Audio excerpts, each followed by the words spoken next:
काय वाटू लागला?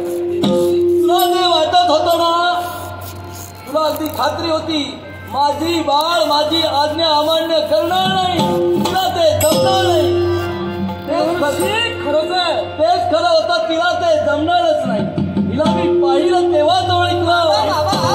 मला सांगा हो, माझ्याबद्दल काय बोलताय तुम्ही? माझी बाळ माझ्या आज्ञेच्या बाहेर एक पाऊल देखील टाकणार नाही असं तुला वाटतंय, पण तेव्हा तिला केव्हा विचारून पाहिलं, तिला जमणारच नाही. असे शासनकीय माझ्याजवळ तुम्ही का पाहताय? काय झालं? माझ्यातून कोणता अपराध जंगलाच्या कलेप्रमाणे तू वाढते आहेस असं मी ब्रह्मर्षींना सांगितलं. आणि तुला पाहण्याची उदात्त इच्छा त्यांच्या मनी निर्माण झाली. तुझ्या गुणांचे गौरव मी त्यांच्या समोर जाईल. मी त्यांना म्हटलं, हे ब्रह्मबंधा, माझी बाळ आज्ञाधारक आहे. बापाच्या इच्छेच्या बाहेर माझी बाळ कधीही काही करणार नाही. बापाने जर का आज्ञा केली असेल तर त्या आज्ञेचा अवहेळ करणार नाही. पण हे मी जे सांगितलं त्यांचा विश्वास बसत नाही. म्हणजे तुम्ही त्यांना नेमकं काय सांगितलं?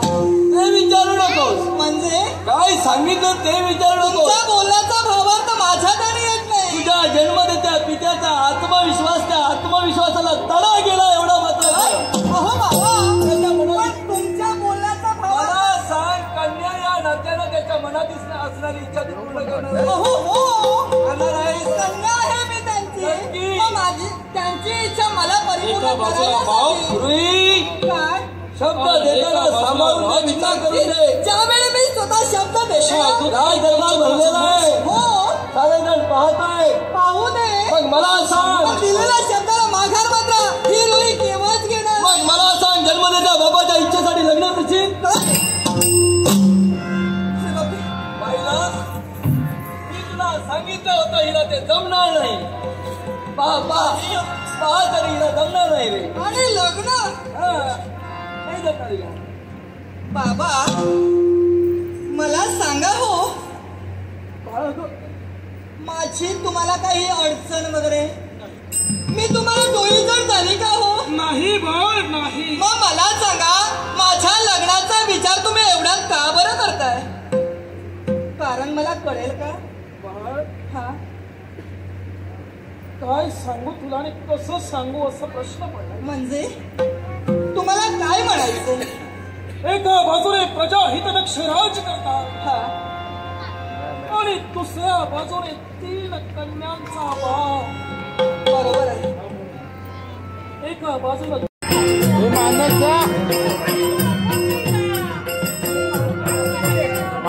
बोललं का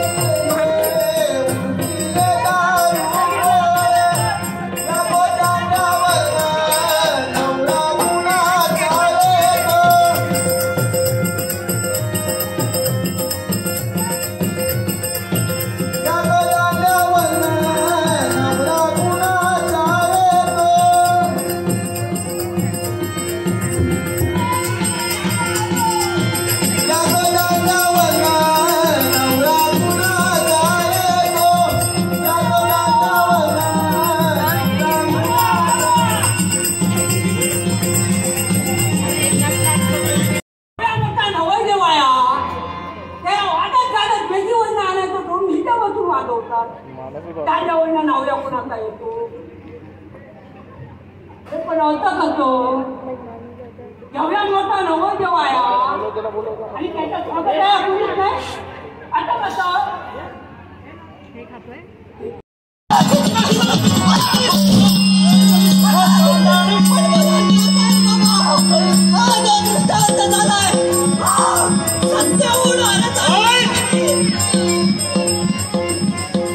लग्नाचा प्रस्ताव तुझ्या समोर ठेवला होता.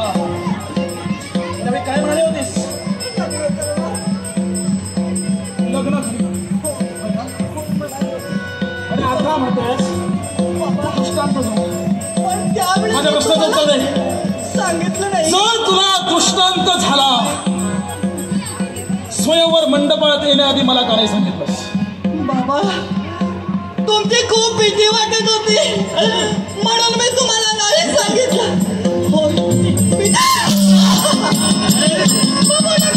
लहान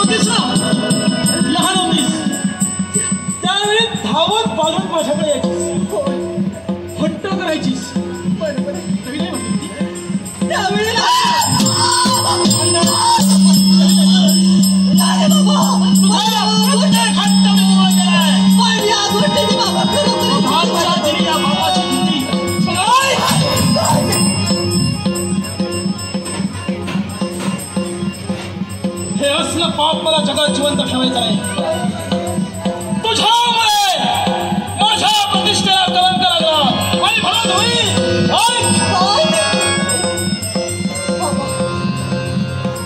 ऐक हे पाप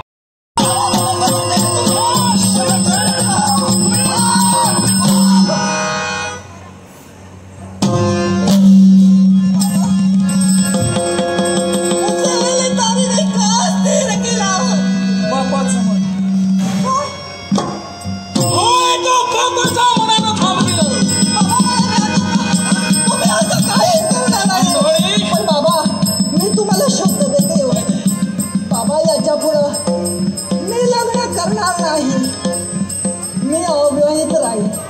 तुमच्या प्रतिष्ठेसाठी, तुमच्या मान अपमानासाठी, सारं झेलण्यासाठी.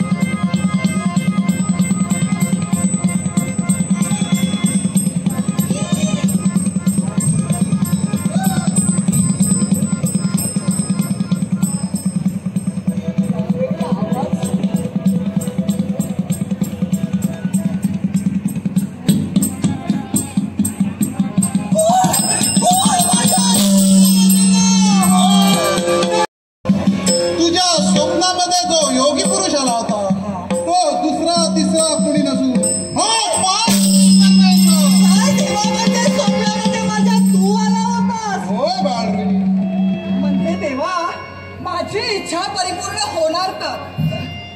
बाळरोही, तुझी इच्छा पूर्ण होणारच आहे. तुझं लग्न होणार आहे ते बाल ब्रह्मचाराशी. पण बाळरोही, मी जाणतोय आज तुझ्यावर संकट निर्माण झालंय आणि या अरण्याच्या ठिकाणी तू एकटी वास्तव्य करताय. पण बाळरोही, चिंता कर नको. हा शिवशंभू महादेव या अरण्याच्या ठिकाणी तुझ्या स्वागतासाठी मंदार वृक्षाची योजना करतो. राम राम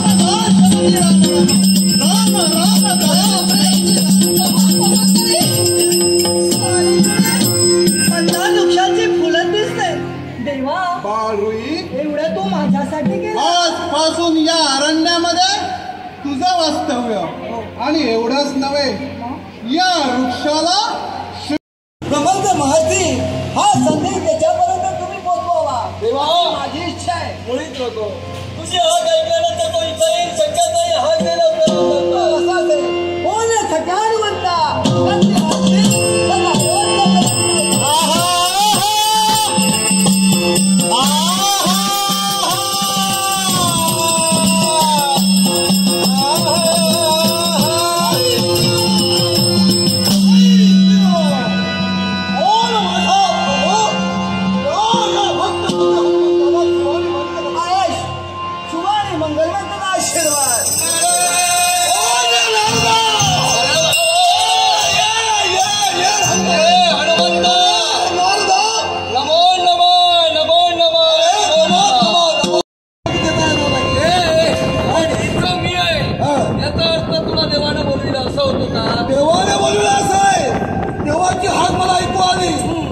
कदाचित त्याला कारणीभूत तू नाही. या भक्त सगळ्या हनुमंताला हाक देण्याचं कारण काय आहे? एकच काय काय? अरे देव म्हणतोय मला सहाय्य करणारा वीर या जगात कुणीच वीर नाही. हा भक्त सगळा हनुमंत तो रावणाचा कुंभकर्णाचा घात करा दोनागिरी एका हातावर घेऊन आलो. अर्थात भक्त सगळं हनुमंत प्रभू रामचंद्राचा भक्त. देवाच्या मुखाने हे शब्द कदापि येणार नाही. अरे गेले ते दिवस राहिले त्या आठवणी. काय झालं? राम रावण युद्धात काय काय केलंस ते आता सांगू नको. आधुनिक पराक्रम आहेत माझे. अरे देव असं म्हणाला याच्या मुळाची कारण आहे. काय झालं नाही? अरे तुझी आठवण का झाली नाही? का झालं नाही? स्वतःचं निरीक्षण केव्हा केलंय? कायाच्या नकापासून डोकीच्या केसापर्यंत किती सुंदर दिसतोय मी. पराक्रमाच्या बडाया मारू नको. काय झालं? का माहितीये? अरे आता म्हातारा झाला.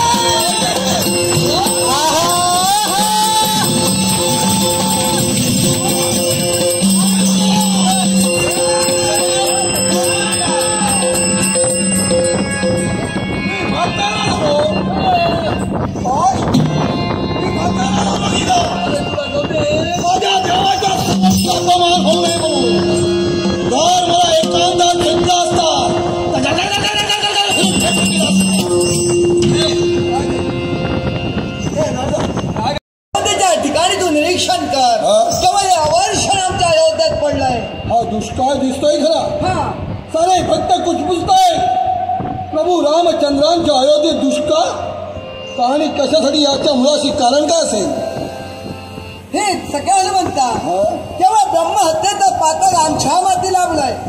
गणपती श्रवण येता शेवट माझ्या कर्मी झाला, माझ्या बाणा कर्मी झाला. म्हणून अयोध्ये वासियांना सगळी संकटात आहे आणि ते संकट दुरापास्त करण्यासाठी आम्हाला एक योगदान करायचं आहे.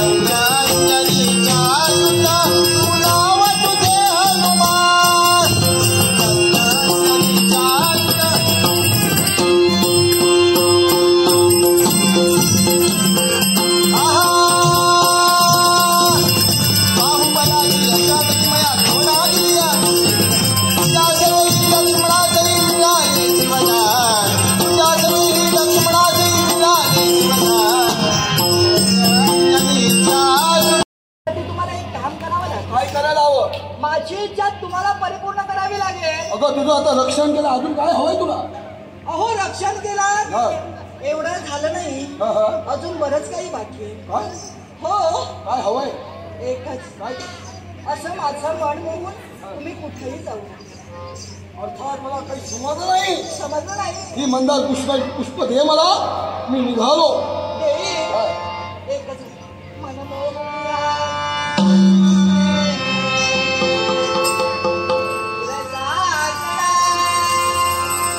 काय म्हणावं तुला?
ब्रह्मचारी म्हणजे केव्हाही माझं लग्न होणार नाही. असं असताना सुद्धा या स्त्रीला मी वचन देतोय, तुला लग्न करील म्हणून वचन हवंय. तदनंतर ही पुष्प मला तू देणार आहे.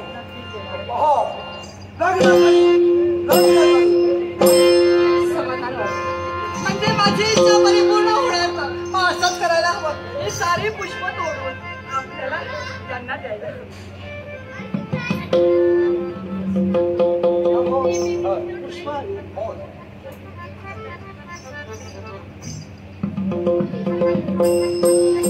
सरकार, माझी इच्छा परिपूर्ण झाली. माझ्या प्रभूने दिलेला शब्द आतापर्यंत केव्हाही माझ्या जीवनात कमी पडून लागला. दिलेली जबाबदारी मी पार पडले म्हणून प्रभू रामचंद्राचा निश्चिंत भक्त म्हणून मला नाव निदान पडलं. भक्त सखा हनुमंत आणि म्हणून तुला रुई मी वचन दिलंय. हो, ही श्वेता पुष्प घेऊन मी अयोध्येत जातोय.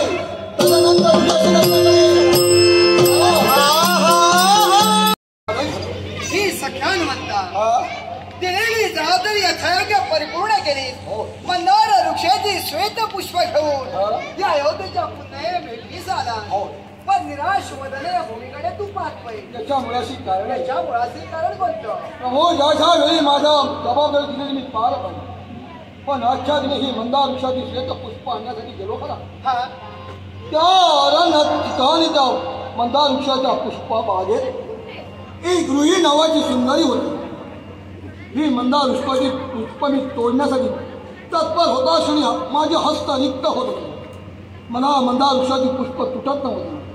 म्हणून तिथे असलेली रुई या तिनं मला वचन दिलं की तुला पुष्प हवी असेल तर माझ्याशी लग्न कर. आणि एवढंच नव्हे तर शब्दामध्ये न आलं तिने माझ्यापासून वचन मागितलं. काय म्हणतो? हे प्राण ब्रह्मचारी, तू माझ्याशी लग्न करत असशील तर ही तुला पुष्प देतो. तेव्हा तुला साक्षी ठेवून मी बाल ब्रह्मचारी असताना त्या रुईला मी वचन दिलंय. सांग देवा, हा बाल ब्रह्मचारी व्रत सतेज राहील या विश्वात दयाला जाईल. सख्या हनुमंता, तुझं बाल ब्रह्मचारी व्रत हे सतेज राहणार आहे. त्या प्रभू रामचंद्राच्या मुखातून शब्द निघताय हे सत्य आणि सत्य निघताय. ज्या स्त्रीनं त्या रुईनं मंदार वृक्षाचे श्वेत पुष्प तू आणण्यासाठी तिथे गेला. मंदार वृक्षाची श्वेत पुष्प तुटत होते. ती दुर्मिळ आहे. ती मिळावी, आपला यज्ञ पूर्णत्वाला जावा ही तुझी ठाम इच्छा होती. आणि त्या इच्छेपोटी तू तिला वचन दिलं. मग असंच आहे तर ज्या ठिकाणी जी स्त्री असेल ती रुई असेल, मग तिला पिता असेल तिथे मी जाऊन भस्म करतोय.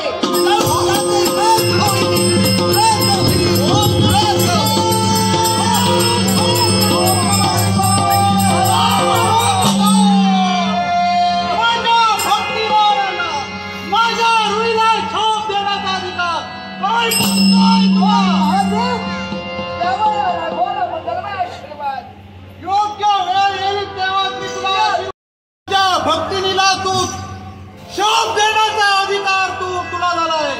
माझ्या भक्तिनीने असा कोणता पाप केलाय म्हणून तू तिला शाप दिलाय.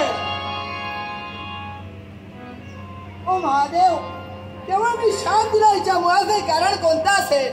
माझं हनुमंताचं बाल ब्रह्मचारी व्रत हिनं खंडित केलं म्हणून तिथं त्या स्त्रीला मी शाप दिलाय. राघवा, तुला हा अधिकार पोचत नाही आहे. तू पाहिलं नाही. जर का तिथं जाऊन पाहिलं असतं तदनंतर तू शाप देऊ शकला असता. पण माझ्या भक्तीने योग्यच केला होता. प्रेमाची यातना ह्याच्याजवळ केली होती. मग शाप देण्याचा अधिकार तुला महादेव नाही. सांगा.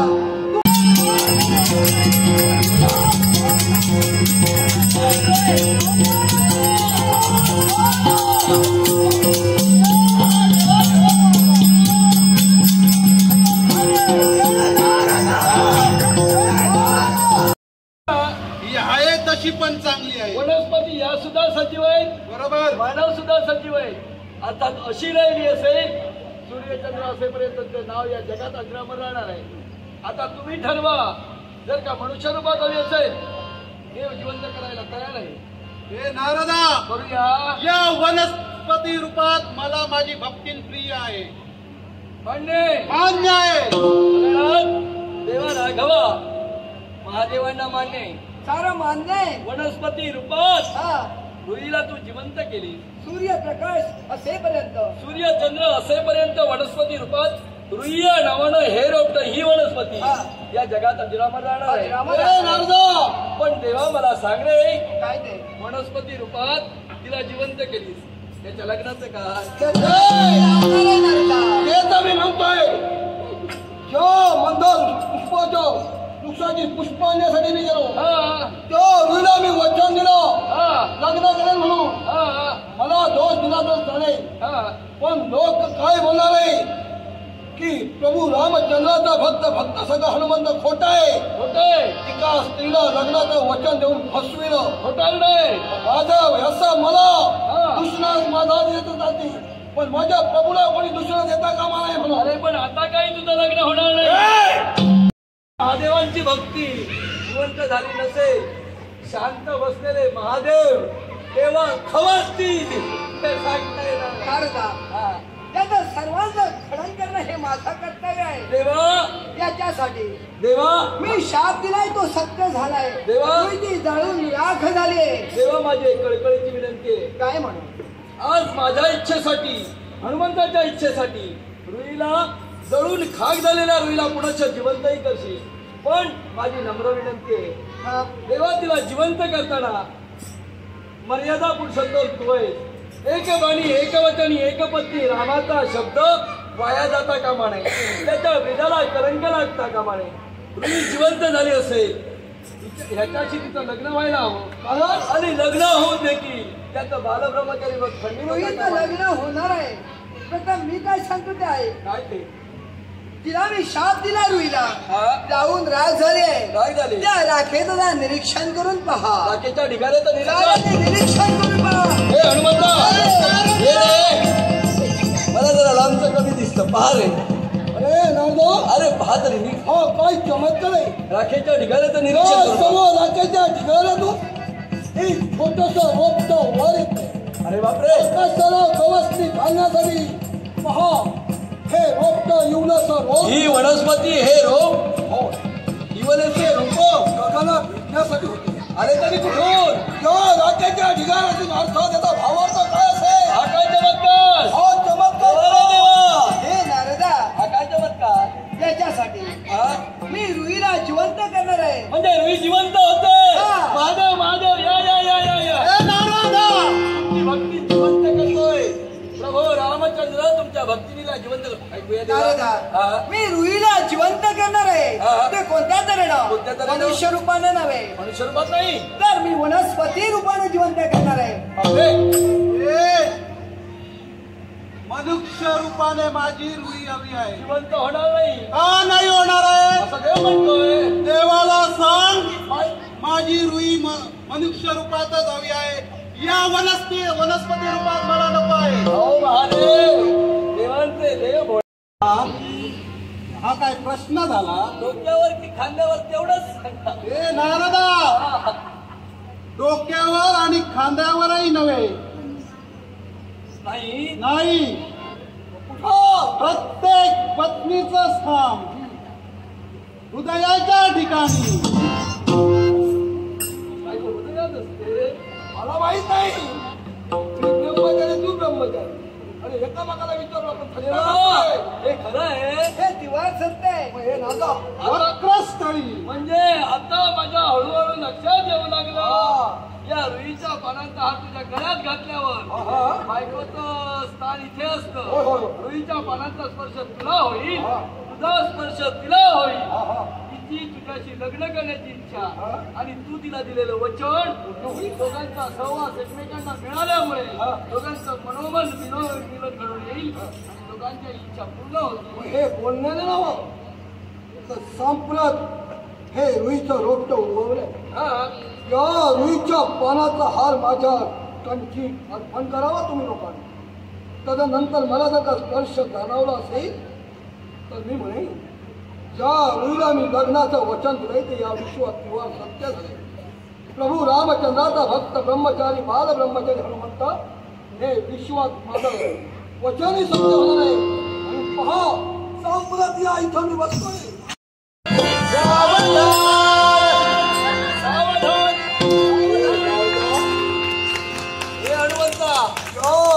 रुईचा स्पर्श द्या. सांप्रत रुईचा स्पर्श मला झाला.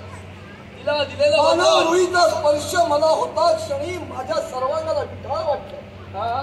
पण आच्छादने हे वृक्षाची पानं, त्या रुईची पानं मला स्पर्श करताच हा. उदाहत झालोय. अरे माझ्या पती पत्नीचं नाता या विश्वात असतं त्याप्रमाणे मला भास होऊ लागलाय. हनुमंता तूच नव्हे, अरे ज्या रुईला तू लग्नाचं वचन दिलं, त्या रुईची इच्छा होती तुझ्याशी लग्न करण्याची. तेव्हा सत्य ती रुई पहा उतरून चालले. पहा असंच मुखानं चालले. सारे भक्त या शनिवारच्या दिवशी सारे आपल्या मनात इच्छा निर्माण करून येणाऱ्या कुमारिका हा. या रुईचा हार घेऊन जर त्या माझ्या मंदिरात जर आल्या असते, त्यांना योग असेल हा भक्ती करून हा हार अर्पण करून, जर का हनुमंताच्या गळ्यात हार अर्पण करून आपल्या मनी असलेली इच्छा त्यांच्या मनासारखा त्याला पती जर का हवा असेल अशी इच्छा मनात प्रगट करून माझ्या कंठी अर्पण जर केला असेल तर त्यांच्या इच्छा मी पूर्ण करणार. काय सांगतोयस काय? अरे पण हनुमंता यामुळे होणार काय काय? होणार आहे? अरे सारा विश्व तुला पाहून हसणार आहे. कोणीच नाही. का माहितीये का? कारण कदाचित हा. या देवतांचं देवत्व नष्ट होईल की का? हा. सारे जर लग्नाच्या आशेनं माझ्याकडे येतील, माझ्याकडे येतील. अरे ते सत्य आहे. हा. पण पाहणारे मंडळ केलेला या शिवलेला साऱ्या विश्वानं अगदी आनंदाने ग्रहण केलंय. आनंदाने पाहिलंय. रुई मारुतीचं लग्न झालंय.